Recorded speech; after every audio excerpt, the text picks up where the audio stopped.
வணக்கம். ஆகாஷவாணி.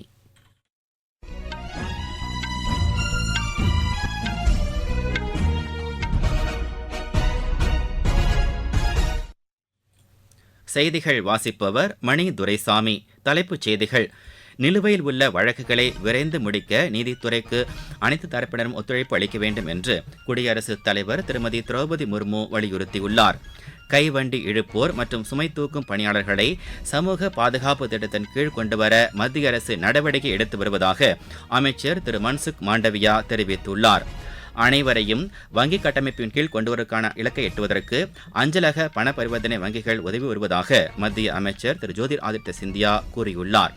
மழை வெள்ளத்தால் பாதிக்கப்பட்ட குஜராத் மாநிலத்தை மத்திய குழு விரைவில் பார்வையிட இருப்பதாக உள்துறை அமைச்சகம் தெரிவித்துள்ளது. அமெரிக்க ஓபன் டென்னிஸ் போட்டியின் ஆடவர் இரட்டையர் பிரிவு காலிறுதிக்கு முந்தைய சுற்று ஆட்டத்தில் இந்தியாவின் யூகி பாம்ரி, பிரான்சின் ஆல்பினோ ஒலிவாட்டி இணை பங்கேற்கிறது. இனி விரிவான செய்திகள். நீதிமன்றங்களில் நிலுவையில் உள்ள வழக்குகளை விரைந்து முடிப்பதற்கு நீதித்துறை மட்டுமல்லாது சம்பந்தப்பட்ட அனைவரும் ஒத்துழைப்பு தர வேண்டும் என்று குடியரசுத் தலைவர் திருமதி திரௌபதி முர்மு கேட்டுக் கொண்டுள்ளார். புதுதில்லியில் கடந்த 2 நாட்களாக நடைபெற்று வரும் தேசிய நீதித்துறை மாநாட்டில் உரையாற்றிய அவர், அதிக அளவிலான வழக்குகள் நீதிமன்றங்களில் தேங்கியிருப்பது பெரும் சவாலாக உள்ளது என்றும் குறிப்பிட்டார். இந்த மாநாட்டில் பேசிய மத்திய சட்டம் மற்றும் நீதித்துறை அமைச்சர் திரு அர்ஜுன் ராம் மெக்வால், உச்சநீதிமன்றம் தனது 75 ஆண்டுகால சேவையை சிறப்பாக முடித்திருப்பது நாட்டிற்கு பெருமை அளிப்பதாக தெரிவித்தார். அனைத்து தரப்பு மக்களுக்கும் நீதியை வழங்கும் வகையிலான சிறப்பான கட்டமைப்பு இந்தியாவில் உருவாக்கப்பட்டிருப்பதாக அவர் தெரிவித்தார். நாட்டை ஒருங்கிணைத்து கட்டமைக்கும் வகையில் சிறப்பான சேவையை இந்திய நீதித்துறை வழங்கி வருவதாகவும் அமைச்சர் குறிப்பிட்டார். இந்த மாநாட்டில் உரையாற்றிய உச்சநீதிமன்ற தலைமை நீதிபதி திரு டி.ஒய். சந்திரசூட், நீதிமன்றங்களில் நிலுவையில் உள்ள வழக்குகளை விரைந்து முடிப்பதற்காக அமைக்கப்பட்டுள்ள குழு இதனை செயல்படுத்துவதற்கான திட்டத்தை விரைவில் நடைமுறைப்படுத்த இருப்பதாக தெரிவித்தார்.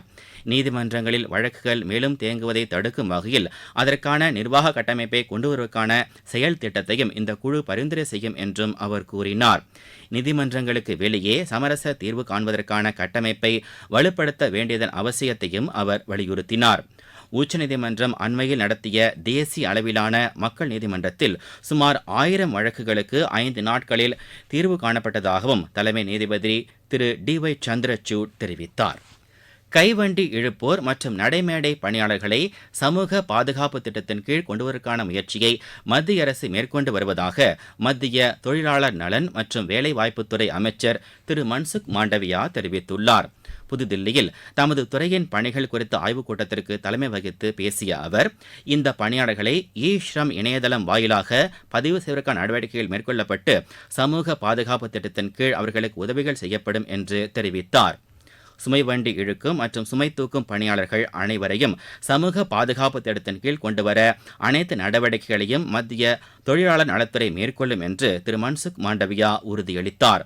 சுமை வண்டி இழுப்போர் தொழிற்சாலைகளில் குறுகிய கால பணிகளுக்கு மட்டுமே அனுமதிக்கப்பட்டு வருவதாகவும் அவர்களுக்கான நிரந்தர பணி கிடைப்பதில்லை என்றும் இந்த ஆய்வுக் கூட்டத்தில் விவாதிக்கப்பட்டது.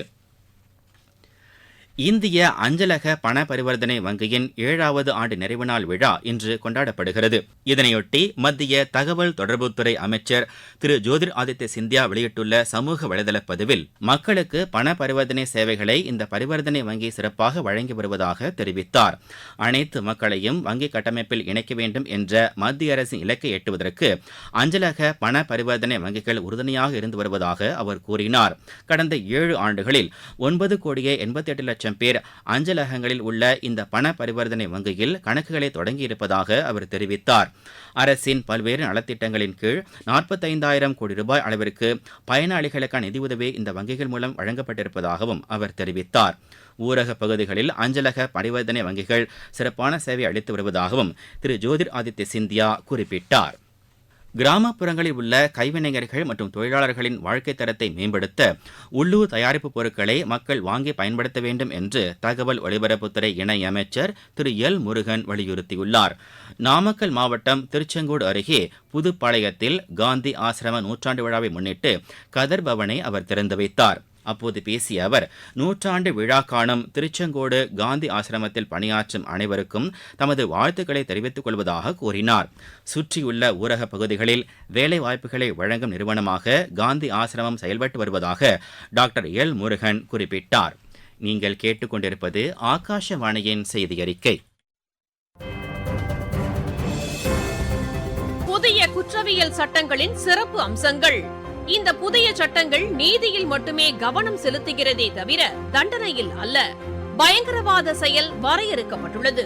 சிறார்களுக்கு எதிரான குற்றச் செயல்களில் ஈடுபடுவோரை கடுமையாக தண்டிக்கும் சட்ட பிரிவுகள்.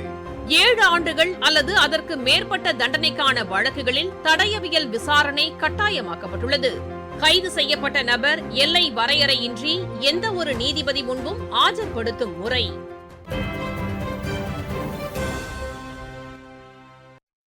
கடுமையான மழை வெள்ளத்தால் குஜராத் மாநிலத்தில் பாதிக்கப்பட்ட மாவட்டங்களை அமைச்சகங்களுக்கு இடையிலான மத்திய குழு விரைவில் பார்வையிட இருப்பதாக உள்துறை அமைச்சகம் தெரிவித்துள்ளது. தேசிய பேரிடர் மேலாண்மை நிறுவனத்தின் நிர்வாக இயக்குநர் தலைமையில் இந்த குழு அமைக்கப்பட்டுள்ளது. கடந்த மாதம் 25ஆம் தேதி முதல் 30ஆம் தேதி வரை பெய்த கனமழையால் ராஜஸ்தான் மற்றும் குஜராத் மாநிலங்கள் அதிக அளவில் பாதிப்புக்கு உள்ளாயின. மத்திய பிரதேசம் மற்றும் ஹிமாச்சல பிரதேசத்தில் கனமழையால் பல மாவட்டங்கள் பாதிக்கப்பட்டன. இந்த மாநிலங்களில் உள்ள உயர் அதிகாரிகளை மத்திய உள்துறை அமைச்சகம் தொடர்பு கொண்டு அறிக்கைகளை பெற்று வருகிறது. பாதிக்கப்பட்ட மாநிலங்களுக்கு தேவையான அனைத்து உதவிகளையும் வழங்க மத்திய அரசு தயாராக இருப்பதாகவும் உள்துறை அமைச்சகம் தெரிவித்துள்ளது. வெள்ளம் மற்றும் நிலச்சரிவால் பாதிக்கப்பட்ட அஸ்ஸாம், கேரளா, மிசோரம், திரிபுரா ஆகிய மாநிலங்களுக்கும் மத்திய குழுவினர் சென்று பார்வையிட்டதாகவும் தெரிவிக்கப்பட்டுள்ளது. தேசிய ஊட்டச்சத்து வாரம் இன்று தொடங்கி வரும் 7ஆம் தேதி வரை கொண்டாடப்படுகிறது. மத்திய உணவு மற்றும் ஊட்டச்சத்து வாரியமும் மகளிர் மற்றும் குழந்தைகள் மேம்பாட்டு அமைச்சகமும் இணைந்து ஊட்டச்சத்து குறித்த விழிப்புணர்வை மக்களிடையே ஏற்படுத்தும் நோக்கில் இந்த வாரத்தை கொண்டாட ஏற்பாடுகள் செய்துள்ளன. மக்களின் உடல்நலனை பாதுகாத்து அவர்களின் செயல்திறனை மேம்படுத்தவும் பொருளாதார வளர்ச்சியை உறுதி செய்யவும் ஊட்டச்சத்து வாரம் கொண்டாடப்பட்டு வருகிறது. குழந்தைகள் முதல் முதியோர் வரை பல்வேறு தரப்பினருக்கு ஏற்படும் ஊட்டச்சத்து குறைபாட்டை போக்குவதற்கான வழிமுறைகளை எடுத்துக் கூறுவதற்கான ஏற்பாடுகள் முழுவீச்சில் செய்யப்பட்டுள்ளன. ஊட்டச்சத்து கல்வி மற்றும் பயிற்சி திட்டங்களை அரசு மற்றும் தன்னார்வ அமைப்புகள் மேற்கொண்டு வருகின்றன. இதனையொட்டி கருத்தரங்குகள், விழிப்புணர்வு பிரச்சாரங்கள் ஆகியவையும் மேற்கொள்ளப்பட்டு வருகின்றன. பாலியல் குற்றங்களில் ஈடுபடுவோருக்கு கடுமையான தண்டனை விதிக்கும் வகையில் வலுவான சட்டங்களை கொண்டுவர வேண்டும் என்று குடியரசு துணைத் தலைவர் திரு ஜெக்தீப் தங்கர் தெரிவித்துள்ளார். உத்தரகாண்ட் மாநிலம் ரிஷிகேஷில் உள்ள எய்ம்ஸ் மருத்துவமனையில் நடைபெற்ற நிகழ்ச்சியில் பேசிய அவர், கொல்கத்தாவில் பயிற்சி பெண் மருத்துவருக்கு நிகழ்ந்த வன்கொடுமைக்கு கடும் கண்டனம் தெரிவிப்பதாக கூறினார். இதுபோன்ற குற்ற செயல்கள் மனித சமுதாயத்திற்கே அவப்பெயரை ஏற்படுத்துவதாகவும் அவர் குறிப்பிட்டார். மருத்துவர்கள், செவிலியர்கள், மருந்தாளுநர்கள் மற்றும் மருத்துவ பணியாளர்களுக்கு பாதுகாப்பான சூழ்நிலையை உறுதி செய்ய வேண்டியதன் அவசியத்தையும் அவர் வலியுறுத்தினார். முன்னதாக இன்று காலை டேராடூனில் உள்ள தேசிய ராணுவ கல்லூரி பயிற்சியாளர்களிடையே பேசிய குடியரசு துணைத் தலைவர், ராணுவ பள்ளிகளில் பெண்கள் சேர்ந்திருப்பது குறித்து மகிழ்ச்சி தெரிவித்தார். பாலின சமத்துவத்தையும் நீதியை நிலைநாட்டும் வகையில் பெண்கள் ராணுவத்தில் சேர்ந்திருப்பது நேர்மையான நடவடிக்கை என்றும் அவர் கூறினார். எந்தவொரு சூழ்நிலையிலும் நாட்டின் நலனுக்கு முக்கியத்துவம் அளிக்கப்பட வேண்டும் என்று வலியுறுத்திய திரு தங்கர், ராணுவ கல்லூரி வீரர்கள் நாட்டிற்காக கடமையாற்றுவதில் பெருமை கொள்ள வேண்டும் என்று தெரிவித்தார். பிரபல நாதஸ்வர இசைக்கலைஞர் சேஷம்பட்டி திரு டி சிவலிங்கத்திற்கு மகாராஷ்டிரா ஆளுநர் திரு சி பி ராதாகிருஷ்ணன் சங்கீத கலா விபூஷன் வாழ்நாள் சாதனால் விருது வழங்கி கௌரவித்துள்ளார். மும்பையில் நடைபெற்ற நாதஸ்வர விழாவில் இந்த விருதை அவர் வழங்கினார். அமெரிக்க ஓபன் டென்னிஸ் போட்டியின் ஆடவர் இரட்டையர் பிரிவு காலிறுதிக்கு முந்தைய சுற்று ஆட்டத்தில் இந்தியாவின் யூகி பாம்ரி, பிரான்சின் ஆல்பினோ ஒலிவாட்டி இணை இன்று ஸ்பெயினின் மார்ஷல், அர்ஜென்டினாவின் ஹொராசியோ இணையை எதிர்கொள்கிறது. மற்றொரு ஆட்டத்தில் இந்தியாவின் ரோஹன் போபண்ணா, ஆஸ்திரேலியாவின் மேத்யூ எப்டன் இணை அர்ஜென்டினா இணையை எதிர்கொள்கிறது. பாரிஸ் பாராலிம்பிக் பேட்மிண்டன் போட்டியில் இந்தியாவின் நித்யா ஸ்ரீ மற்றும் மனிஷா ராமதாஸ் ஆகியோர் அரையிறுதிக்கு முன்னேறியுள்ளனர். இன்று நடைபெற்ற மகளிர் ஒற்றையர் பிரிவு காலிறுதி ஆட்டத்தில் நித்யா ஸ்ரீ 21-4, 21-7 என்ற செட் கணக்கில் போலந்தின் ஒலிவியாவை வென்றார்.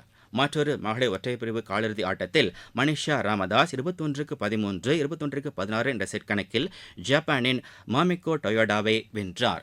மீண்டும் தலைப்புச் செய்திகள். நிலுவையில் உள்ள வழக்குகளை விரைந்து முடிக்க நீதித்துறைக்கு அனைத்து தரப்பினரும் ஒத்துழைப்பு அளிக்க வேண்டும் என்று குடியரசுத் தலைவர் திருமதி திரௌபதி முர்மு வலியுறுத்தியுள்ளார். கைவண்டி இழுப்போர் மற்றும் சுமை தூக்கும் பணியாளர்களை சமூக பாதுகாப்பு திட்டத்தின் கீழ் கொண்டுவர மத்திய அரசு நடவடிக்கை எடுத்து வருவதாக அமைச்சர் திரு மன்சுக் மாண்டவியா தெரிவித்துள்ளார். அனைவரையும் வங்கி கட்டமைப்பின் கீழ் கொண்டுவருவதற்கான இலக்கை எட்டுவதற்கு அஞ்சலக பண பரிவர்த்தனை வங்கிகள் உதவி வருவதாக மத்திய அமைச்சர் திரு ஜோதிர் ஆதித்ய சிந்தியா கூறியுள்ளார். மழை வெள்ளத்தால் பாதிக்கப்பட்ட குஜராத் மாநிலத்தை மத்திய குழு விரைவில் பார்வையிட இருப்பதாக உள்துறை அமைச்சகம் தெரிவித்துள்ளது. அமெரிக்க ஓபன் டென்னிஸ் போட்டியின் ஆடவர் இரட்டையர் பிரிவு காலிறுதிக்கு முந்தைய சுற்று ஆட்டத்தில் இந்தியாவின் யூகி பாம்ரி, பிரான்சின் ஆல்பினோ ஒலிவாட்டி இணை பங்கேற்கிறது. இத்துடன் இந்த செய்தியறிக்கை நிறைவடைகிறது.